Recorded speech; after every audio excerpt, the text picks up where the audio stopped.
Welcome to the Weaver Podcast. I'm T.WOOD, your host. I'm a mediator, relationship coach, conflict management expert, neuroscience enthusiast, and positive psychology practitioner. We all know that relationships are filled with joy, but also unique challenges. So through this podcast and my newsletter, I bring you tools and insights from all these fields to help you find clarity, resilience, and connection. So whether you're navigating personal struggles or looking to strengthen relationships, the Weaver Podcast is here to guide you toward finding light and growth through every season, especially in the midst of life's toughest moments. Welcome to the Weaver Podcast, and I'm T.WOOD, your host. And today we're going to explore the feeling of shame. This is really a heavy, uncomfortable feeling that usually keeps us stuck in people pleasing, in self-judgment, and the fear also mostly of others' opinion. Shame is something that has been pretty new to me, and I'm starting to wonder, what if shame wasn't just something to get rid of? What if it could actually serve us and serve as a clue to see how we consider the world and how we consider ourselves? So in this episode, I really want to uncover the roots of shame. I want to provide you some insights, where it can come from and how it shapes our behavior. And most importantly, as usual, practical steps to break free from it and use it to bounce back. So first of all, shame is actually more than an emotion. It's even a social emotion, because it's not just about how we feel. Shame is deeply tied to how we believe others perceive us. And from a very young age, we learn what is acceptable or desirable based on cultural, familial, or societal expectation. And when we feel we don't measure up, shame can take over. And while I was navigating that feeling of shame, I was figuring out actually a couple reasons why it came to the surface. The first one might be obvious for some of you. That would be the people pleasing and the fear of judgment. What are other people going to think about me if I don't get this result, or if I don't do what is expected to be? When we live in constant worry of how others see us, we shape our actions around approval rather than authenticity. And we also may suppress our emotions, our opinions, avoid setting boundaries, and seek validation at the cost of our own well-being. So people pleasing was the first thought I had. Why suddenly do I feel shame? For 30 plus years, I've never felt the shame on anything I've done. Why suddenly it just pops up? So people pleasing might be a very real reason. The other thing that personally was more the reason why I suddenly felt the shame was self-judgment and high expectation. When you have a look on my website, I do have a lot of I show the excellence and the expertise, because for me it's part of the professionalism to show that I'm on a board of directors, or that I'm credential, or that I do take care of my professional development on a regular basis. It's part of the service I provide to have an excellent service to my clients. However, this excellence that I'm offering, I also have it toward myself. And with high expectation, even if it does serve the way I run a business, it doesn't serve me as a person, not all the time. So when we hold ourselves to impossibly high standard, and by impossible, I don't say forever impossible. I just say at this time, at this precise moment, with your ability right now, maybe it's not possible. But it doesn't mean it's never going to be possible. It just means maybe it needs more time, need more practice, need more experience. So when we have this high standard that we're looking for, shame creeps in whenever we feel short, whenever we fall short. If we don't achieve with high standards, what is left? And that's where shame very silently sneaks in. Instead of recognizing failure as part of growth, we usually internalize it, and it's even becoming a proof that we're not good enough. For people who are high achiever, for people who have high expectation that are thriving on professional development, usually, we see that a lot related to jobs and businesses. It's a real thing. And we need to learn how to navigate through that because nothing, as long as we try, nothing should be a reason to feel ashamed. So how shame impacts our relationship is one of the main topic I want to discuss too, because of course there is how we feel, and there is how we react to those feelings, and those reactions will impact people around us, maybe our partner, kids, family, colleagues, and just simply, everyday thing. Maybe we feel less passion. Maybe we feel suddenly closing up.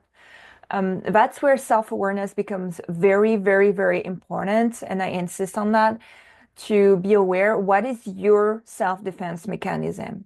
Personally, I know it's closing up. Usually, when I feel something uncomfortable, when I feel um, into that discomfort, I just close up. And being introvert, it's even worse during those times, right?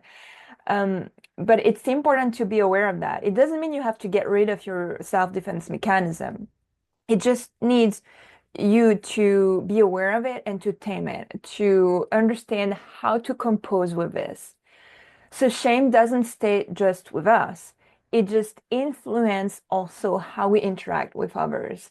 Because if we're constantly worrying about how others are gonna think of us or what they're gonna say about what we do, we might just stop trying. We might just stop interacting. Or on the contrary, we might become more reactive and defensive if someone tries to give us a feedback. So it does impact the interactions with others, and it can really lead to avoiding deep connections, self-sabotage, or even projecting judgment on those around us.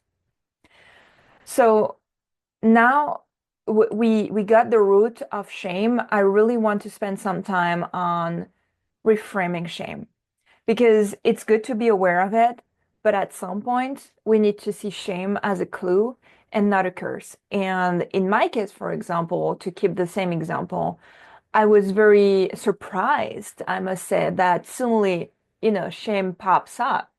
Um, and I really found it interesting, even though uncomfortable, to wonder why suddenly, I'm working on myself for a while and I help people, resolving conflict. So self-awareness is part of my everyday life and job. So how is it that I didn't see it coming? And I found it very interesting in the end to have the clue. Oh, okay, so I'm still having very high expectation of myself. And that's a very good learning curve to implement even more the pillars of positive psychology, including self-compassion, and to reassess, okay, if I learn self-compassion in that class, how good am I implementing it? Am I really walking my talk? And instead of seeing shame as something to suppress, we can see it as a signal. It can relieve what belief we hold about ourselves and others. It can reveal the expectations we feel pressured to meet. It can reveal where we are being too harsh on ourselves. And I think if you're a high achiever like me, it's going to resonate a lot with you. But we can break free from that judgment cycle. We can recognize that perfection is just an illusion, and we can recognize that no one is living without mistakes, and that we learn through those mistakes. We learn through those insecurities. We understand that judgment from others often comes from their own fears and insecurities and limitations. It's not our own truth. And we can start noticing where shame arises and ask ourselves, why? Why suddenly do I feel shame? Why suddenly do I feel this uncomfortable feeling? Is that really my own perception? Or is it something I absorbed, something that is projected on me? But before we dive deeper, I want to invite you to my monthly newsletter because I share really powerful tools for self-awareness and relationship growth. When you subscribe, you receive a free resource, including my 4 Horsemen worksheet, which really helps to identify and navigate the toxic patterns that show up in communication and any relationship. So you can sign up now and start really transforming the way you connect with yourself and others. I want now to, before we end the episode, as a second part, I want to give you, as usual, practical tips. You know, I like to have some of the theory that's important to understand and be aware, but more important is something to get into action. Practical tip to navigate over and overcome shame. The first one is to name it, of course, because shame comes very silently. It's a very weird feeling that kind of sneaks in, like something would sneak in the middle of the night, and it's very silent. So shame is like that. And when you feel shame rising, you can and need to say it out loud or write it down. Say it. I feel ashamed. It's a shame, or simply just acknowledge it. And acknowledging feelings usually reduce its power over you. Then you can shift your inner dialogue. Instead of thinking, I'm not good enough, you can just try, I'm learning and growing. Replace the self-judgment with self-compassion by acknowledging your learning. And for this, what helped me a lot is a video I've seen on Instagram. And the teacher in university was drawing on the board the 2 point from uncertainty to certainty. And in between those 2 points, she was drawing a curve, very ups and downs, a lot of ups and downs, like a roller coaster. And she was describing it as a learning curve. And suddenly she says, many people want to jump from uncertainty to certainty, but there is those whole ups and downs, the whole line to go. And it just can't happen like that. So you have to go through all the ups and downs in a learning curve, in a learning area to go from uncertainty to certainty. However, what she was also saying is actually the more you do that, so the more you still take action despite uncertainty, and then you arrive to certainty at some point. The more you do that, the quicker you get, and then it's becoming easier. And many people are so uncomfortable in that learning curve and not knowing what the end result is going to be. They just freeze. And what she was focusing on is that the good thing to be into that learning curve. So the good thing to be between I know something, I don't know something, the certainty and the uncertainty. And being in between is a good thing because it means we're learning. And I think it helps a lot to shift. And whenever you're not sure, you're uncertain about the outcome, you're confused, then remember yourself, I'm into this zone, I'm into the learning curve. So of course, I'm not gonna figure it all out. And of course, I'm not gonna have full clarity because I'm still learning. So shifting the internal dialogue is another tip. The other tip is to separate yourself from the emotion. And by saying this, I don't mean that you have to ignore your emotions. I mean that instead of saying, I feel ashamed, you can say, I experience shame, because shame is not who you are. And this small step, this small shift really helps you to see shame as an experience that is temporary and not as your identity, as who you are.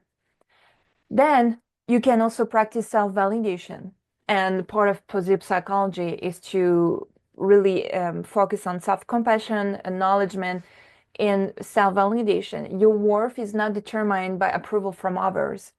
You have an intrinsic worth that is not depending on anything. You have it because you're here. So developing the habit of yourself, of validating yourself, celebrating small wins, acknowledging efforts, that reminds yourself that mistakes are part of the learning curve. They are not defining you. And finally, a last tip would be to take action despite shame. Shame may tend to make us freeze on because it's so uncomfortable. We just want to hide, to run away. But sometimes the best way to move past shame is to still act in opposition to it. If something feels shameful, still do something. Speak up in a situation where you would normally stay silent, or set a boundary where you would usually overextend, or you need to take the action despite your shame. It's the same if you were fearing something. The best cure to fear is action. So each small step weakens the shame's grip. The power of self-acceptance and growth is real, and by acknowledging shame and understanding where it comes from, you create a space for self-acceptance. You don't have to be perfect to be valuable, to be lovable, to be worthy. If instead of letting shame define you, you saw it as part of your journey, each time you challenge shame, you rewrite the narrative and you take back your power. And that's emotional management. So to end this episode, I know shame can feel overwhelming. It's a very sensitive topic, I would say, very taboo. Not a lot of people acknowledge they're feeling shameful, but it doesn't have to control your life. And by understanding its roots, reframing its meaning, practicing self-compassion, we can really step into a space of confidence and emotional freedom.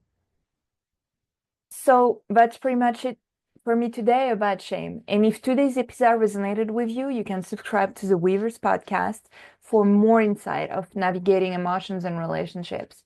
And if you found this helpful, or you think someone might find this helpful, I'd love for you to rate and share it around you.